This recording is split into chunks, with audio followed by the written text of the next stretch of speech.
Can you believe it? England have scored 6. I am over the moon. I am shocked. I am in awe of this team. What a statement result that was. We have announced to the world that we really do mean business, and this World Cup could truly be coming home. Look at that performance. It was exceptional. And we are such a young, talented and gifted team. Just to accentuate quite how good this team are. Jude Bellingham controlling the entire midfield, opening the scoring. You know, it's all very well scoring late in a game, but when you open the scoring, you really are making a decisive, definitive contribution to that game. And that is exactly what Jude Bellingham did. He is so young. Just to put this into perspective, at the last World Cup, when we were watching Russia, when you were in the pub maybe, watching the Russia World Cup, he was 14 years old. He was 14 years old. That is how young and gifted this team are. Bukayo Saka is another example. Bukayo Saka has scored 2 goals at a World Cup in his debut at a World Cup. For perspective, Wayne Rooney in his entire career scored 1 World Cup goal. That was against Uruguay in Brazil. That is how good this England team are. The strength in depth is huge, and what a statement that was. It really was the perfect start for England. Everything that Gareth Southgate could have wanted to see in the opening game really was put into operation. Of course, the early goal helped. It settled everyone's nerves, and it became clear that England were dominant. England was so much better than Iran, but it doesn't always work like that. And we know that England are notoriously slow starters when it comes to tournaments. We often underperform at tournaments, and we often struggle in the first game.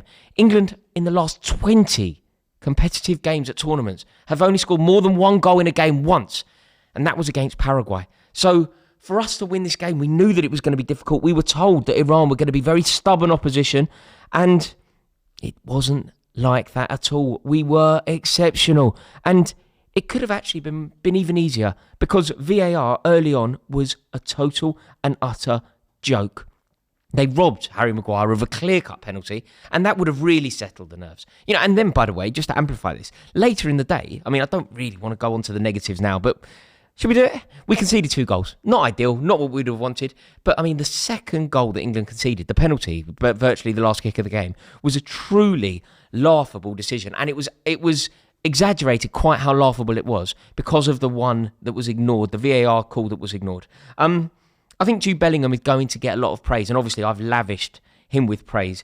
But I think that there's so many standout performers today. So many players played so well. Declan Rice intercepted absolutely everything. And I think that England now are going to be going into our next game. You know, when we play again Friday night, we are going to be so full of confidence. We have a 19-year-old sensation in the middle. We have an effervescent Bukayo Saka who is so up for it and has found his goal-scoring boots. We have Callum Wilson who comes on, who can put it on a plate for Jack Grealish, who is now on the score sheet at a World Cup. This is just so special, and we did play some sublime attacking football that really did send an unequivocal message to the rest of the world. I think that in England we often do this, right? We focus on other nations. We're like, well, you know, look at the squad that France have. Look at the strength in depth that France have. They haven't even replaced Karim Benzema. Look at what Brazil are like. Look how good they are. Look at the players that they're leaving out. Gabriel didn't even make it into their squad. They're so good. Look at the embarrassment of riches for Argentina. And all of that is, of course, true. But this team is special. This is a golden era for England. And look, we really do have strength in depth. And look, there is a little bit of a drawback. You know, we lost Harry Maguire, didn't we? He was, in fairness, I suppose he was caught out for that Iran first goal. He was caught sleeping there a touch. But he then ended up on the turf and he looked groggy, and then he managed to walk down the tunnel. But I think before he was substituted, he could have been concussed. So that's not ideal, because as much as I don't rate Harry Maguire, he did play very well today. And Gareth Southgate liked him. And we need Gareth Southgate, who, I don't know if you noticed, was impeccably dressed today. Did you notice that? Gareth Southgate really was impeccably dressed. So I am truly over the moon with that result. I thought that we were just sensational. And remember, we were constantly told that this was going to be really stubborn, awkward opposition. Carlos Queiroz knows how to set up a defence. He knows the English league really well. We took the game to Iran. We were brave. We were up for it. We led from the front. Nobody hid. And I honestly believe that this England team are capable of winning the tournament. There were, 3 goals in each half? matching the tally actually that we got against Panama, which I think was a record 4 years ago. I suppose it wasn't the biggest winning margin though, because obviously that last minute goal from Iran had an impact on that. But overall, this was truly sensational. It was a dazzling performance in Qatar. I'm so excited by this World Cup.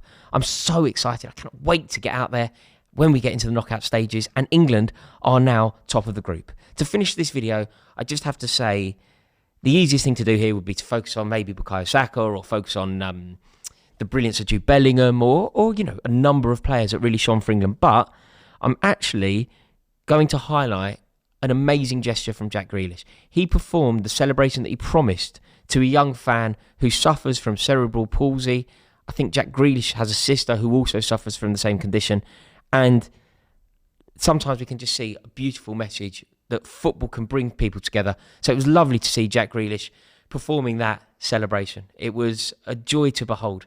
But this England team mean business. We are here as genuine contenders. And look, fingers crossed for a draw this evening. When the USA face Wales, if that can be a draw, England will solidify their position at the top of this league. Buzzing, truly buzzing. I had a wonderful time on pitchside. I have to say quickly, I'm on the pitchside studio. Thank you so much to Theo and Reeve for having me on as a guest. It was an honour to be here, so make sure that you check out that live stream. You'll find that on their channel. I hope you've enjoyed this video. If you have, please give it a like. It massively helps me out if you would do that. Click subscribe, and I will see you all on the next video. Remember, it is truly coming home.